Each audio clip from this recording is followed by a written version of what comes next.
Regt euch eure GoPro auf. Seid ihr nicht sicher, ob eine Osmo Action 3 sich lohnt? Oder habt ihr vielleicht sogar schon eine Osmo Action 3 und ihr bekommt den Ton über das externe Mikrofon nicht hin? Dann seid ihr hier genau richtig. Ja, und damit herzlich willkommen, Freunde der betriebenen Unterhaltung. So mal kurz zur Einordnung. Ich mache seit 2008, 2009 mache ich Videos auf dem Motorrad. Und ich habe angefangen mit so einer ganz billigen chinesischen Spycam über Kodak ZX3, PlaySport, GoPro Hero 2, GoPro Hero 4, GoPro Hero 7, die Drift Ghost S, die habe ich sehr ausgiebig benutzt. Dann hatte ich eine Sony X3000, dann hatte ich eine Insta360 One RS, eine One X2. Meine letzte Kamera vor der Osmo war die GoPro Hero 7, aber die ist mittlerweile so unzuverlässig geworden, dass ich dann mir nochmal die Osmo Action 3 gekauft habe. Nochmal deshalb. Ich habe die mir kurz nach Release gekauft, aber ich hatte das bekannte Fokusproblem. Jetzt habe ich einen zweiten Anlauf gewagt, jetzt passt das Bild und ich habe ein super günstiges Mikrofon gefunden, was einen super Ton produziert und man braucht keine extra Adapter, das zeige ich euch gleich. Tja, da hat der ein oder andere mit Sicherheit übernachtet. Da hinten ist die Ruine, da laufen wir jetzt mal hin.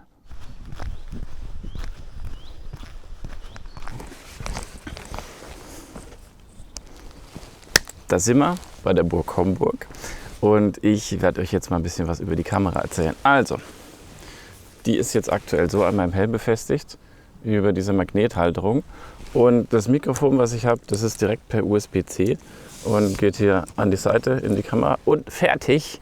Das ist nur ein Kabel, keine Adapter, kein Rode Air Micro, kein DJI Mic für hunderte Euro. Ist alles gar nicht notwendig. Ich schätze mal, viele von euch, die schon eine Osmo Action 3 haben, die haben sich ganz viele verschiedene Mikrofone gekauft, USB-C auf Klinke-Adapter. Hat alles nicht so gut funktioniert. Das war bei mir auch so. Ich habe bestimmt 7, 8 verschiedene Adapter bestellt und ich hatte auch keine Lust, hunderte Euro für das DJI Mic auszugeben. Und dann bin ich einfach mal zum Elektromarkt gefahren hier in der Nähe und habe mir was gekauft. Und das hat echt gut funktioniert. Das Mikrofon, was ich habe, ist ein Samsung USB-C Headset, Link in der Beschreibung. Und was habe ich gemacht? Kopfhörer abgeschnitten. Russisch einfache Methode. Ich habe jetzt hier noch ein zweites gekauft als Reserve. Also man hat dann noch dieses kleine Stückchen hier, das ist das Mikrofon, hat man dann noch übrig. Dann habe ich, wie gesagt, auf der richtigen Seite natürlich das Kabel durchgeschnitten und in meinen Helm eingebaut. Zeige ich dann gleich nochmal. Wichtig, wenn man das jetzt befestigt im Helm, nicht einen Kabelbinder nehmen, weil sobald man da irgendeinen dieser Knöpfe drückt, Plus, Minus oder Mikro an, aus, dann kommt nichts mehr bei der Kamera an. Also das bitte beachten. Das Mikro ist diese kleine Öffnung hier hinten. Ich weiß nicht, ob man das sehen kann. Und der Ton ist wirklich super. Und bei Amazon hat das Ding 14 Euro gekostet. Und der Ton ist im Vergleich mit den anderen Lösungen, die ich getestet habe, wirklich der allerbeste. So, dann noch ein paar Worte zum Ton. Also man kann das Mikrofon on the fly rein und rausstecken. Das heißt, wenn ihr das jetzt während der Aufnahme rauszieht, dann schaltet es um auf ins interne Mikrofon. Wenn ihr das wieder reinsteckt, wieder aufs externe. Also auch da keine Probleme bei den GoPro-Mikrofonadapter. Da kann man sich nicht immer darauf verlassen, dass das funktioniert. Man kann bei der Osmo Action 3 den Mikrofonpegel einstellen. Von, ich glaube, -12 bis +20. Das ist aber keine Mikrofonempfindlichkeit, die man da einstellt. Wenn der Ton aus dem Mikrofon schon übersteuert, dann bringt das auch nichts mehr. Also wenn ihr ein schlechtes, zu empfindliches Mikrofon habt, dann kommt der Ton übersteuert an und ihr reduziert dann die Lautstärke in der Kamera. Das heißt, es übersteuert dann halt nicht bei 0 dB, also bei maximaler Lautstärke, sondern halt bei -12 dB oder was auch immer ihr eingestellt habt. Ja. Also bei dem Mikrofon ist es jetzt so, wenn ich die Verstärkung auf 0 dB einstelle, dann übersteuert es bei -3 dB. Also ideal. Und da muss ich dann schon ziemlich laut reden, damit es übersteuert. Von den Einstellungen her habe ich jetzt nichts Besonderes gemacht. 4K, 60 FPS, ihr habt es ja auf der Anfahrt gesehen. Ich nehme auch in weit auf, nicht in superweit, weil superweit ist für meinen Geschmack zu krass. Das verzerrt in der Mitte. In der Mitte wird es gestaucht und im Außenbereich wird es dann zu sehr gezerrt. Ich werde dann auch gleich nochmal so einen kleinen Test machen, wo man das sehen kann. Ja, ansonsten bin ich mit der Osmo sehr zufrieden. Geil ist natürlich auch das Touch-Display vorne. Quick Capture funktioniert auch wunderbar. Also Quick Capture darf man hier wirklich Quick Capture nennen. Ich drücke jetzt drauf und sie nimmt auf. Ja. Bei der GoPro, bei der 7er dauert es ungefähr 4 Sekunden. Bei der One X2 hat es sogar, ich glaube, 8 Sekunden gedauert. Das kann man jetzt nicht unbedingt Quick Capture nennen. Und wenn man hier drauf gedrückt hat auf den Shutter, dann läuft ein Timer ab für 3 Sekunden, bis er dann wirklich ausgeht und wir können es dann nochmal draufdrücken. um sie anzulassen. Super Feature, hat bisher auch keiner gemacht. So, jetzt gibt es dann noch ganz spezielle Menschen, die möchten Dual-Vlogs machen. Das heißt, die nehmen den Sound von ihrem Cardo, von ihrem Gesprächspartner auf die Actioncam. Ich habe schon vor Ewigkeiten mal ein Video dazu gemacht. Und da funktioniert ein Rode AI Micro sehr gut, weil da kann man dann 2 Kanäle drauf spielen, die den Pegel separat einstellen, weil die Cardos oder Senas immer sehr laut sind. Und dann direkt per USB-C an die Kamera gehen, funktioniert auch. Jetzt ist das Problem, aber mein Mikrofon ist doch USB-C. Das gibt es nämlich auch als TRRS. Genau dasselbe Mikrofon mit einem anderen Stecker. Kann man auch dann die Lautsprecher abknipsen, fertig. Der Ton ist ein kleines bisschen schlechter als direkt per USB-C, aber für mich immer noch akzeptabel, auf jeden Fall in Ordnung.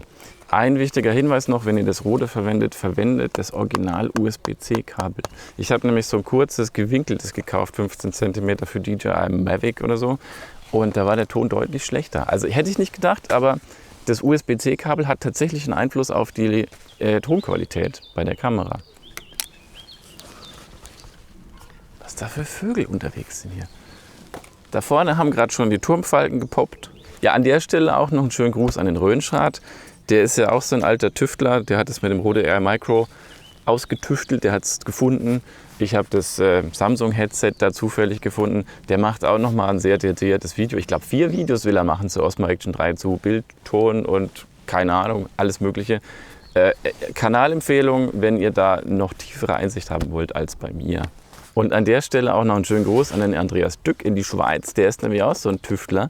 Der hat auch massig rumgetüftelt mit der Action 3. Und nur kurze Randnotiz, da gibt es auch so einen Bluetooth-Adapter, kannst du an die Kamera dran stecken. Und dann kannst du einen Sena, Cardo, was weiß ich, mit der Kamera verbinden und nimmst dann den Ton direkt vom Intercom. Auch sehr schön. Ginge auch bei der X2 oder bei der RS, da habe ich ja auch Videos dazu gemacht. Problem ist allerdings dann, Quick Capture funktioniert nicht. Das heißt, du musst erstmal diesen Bluetooth-Adapter mit dem Headset koppeln, bevor du aufnehmen kannst. Du kannst jetzt also nicht, wie ich das oft mache, durch die Gegend fahren und denkst dir, boah geil, muss ich jetzt schnell aufnehmen, drückst drauf und hast dann auch direkt den Ton mit dabei. Hast du dann nicht, weil es nicht verbunden ist. Das heißt, du hättest dann nur den Ton intern von der Kamera. Ja, das ist für mich persönlich ein ziemlich großes K.O.-Kriterium. So, dann gibt es noch eine Menge andere coole Sachen. Ich habe mir die Adventure Combo gekauft von der Action 3. Da ist dann ein Idiotenzepter dabei, 2 Magnethalterungen, aber das Coolste ist eigentlich diese Akkuladeschale, die ist natürlich im Rucksack. Da ist dann noch diese Akkuladeschale dabei, wo du 3 Akkus reinstecken kannst. Hast hier auch eine Ladeanzeige und du kannst hier oben dann auch die SD-Karten noch reinklipsen. Finde ich eine schöne, saubere Sache, ist auch schön klein, geht schön in die Tasche, besser als die Ladedinger von der GoPro, wo du 3 nebeneinander hast, was ziemlich klobig ist. USB-C natürlich und du kannst es auch als Powerbank unterwegs benutzen. Ja? Also wenn du jetzt mal dein Handy unterwegs laden willst, dann steckst du das Ding halt ans Handy und es wird geladen, finde ich sehr schön. Bin mir jetzt nicht ganz sicher bei der Akkulaufzeit, aber die Osmo Action, die hat eine ziemlich hohe Akkulaufzeit, selbst bei 4K 60 FPS, ich glaube 1 Stunde 20 oder so. Ich schreibe es mal hier drunter, muss man nachlesen. Ja, ansonsten hat die Adventure Combo noch diesen Käfig da mit dabei, wo du sie dann auch hochkant montieren könntest, falls du für Hipstagram oder irgendwelche anderen Social Media Gedöns da unbedingt hochkant filmen willst. Interessiert mich nicht. Ja, also das wird jetzt erstmal so mein Setup sein für dieses Jahr. Und ich sehe da jetzt auch keine andere Kamera am Horizont, die da drankommt. Diese Klappe, die könnte man auch abnehmen, wenn die einen stört. Der Walle on Tour, der ist ja mit der Hero 7 viel unterwegs gewesen, auch im Regen und hat gemeint, der hat auch immer hier an der Seite offen gehabt und nie ein Problem gehabt, mit Mikrofon reingesteckt. Weiß ich nicht, ob ich das jetzt an der Osmo unbedingt ausprobieren muss. Das werden wir sehen. Vielleicht komme ich ja mal in Regenschauer, dann kann ich euch ja berichten. Ja, also für mich echt eine ganz saubere Sache. Das USB-C-Kabel, das kannst du da verstauen. Die übrigen Kabel von dem Mikrofon, die habe ich einfach hinter das Wangenpolster in so einer Schlaufe gelegt und dann kannst du das so lang rausziehen, wie du es brauchst. Das ist wunderbar. Ja, ich glaube, das war's. Also, habe ich die überhaupt sauber gemacht? Also, wenn die Linse jetzt zu dreckig war, Pech gehabt. Ich habe jetzt vergessen, die sauber zu machen. Und wer Katzenhaare auf meiner Kombi gefunden hat, der darf die behalten. Dann fahren wir jetzt noch ein bisschen.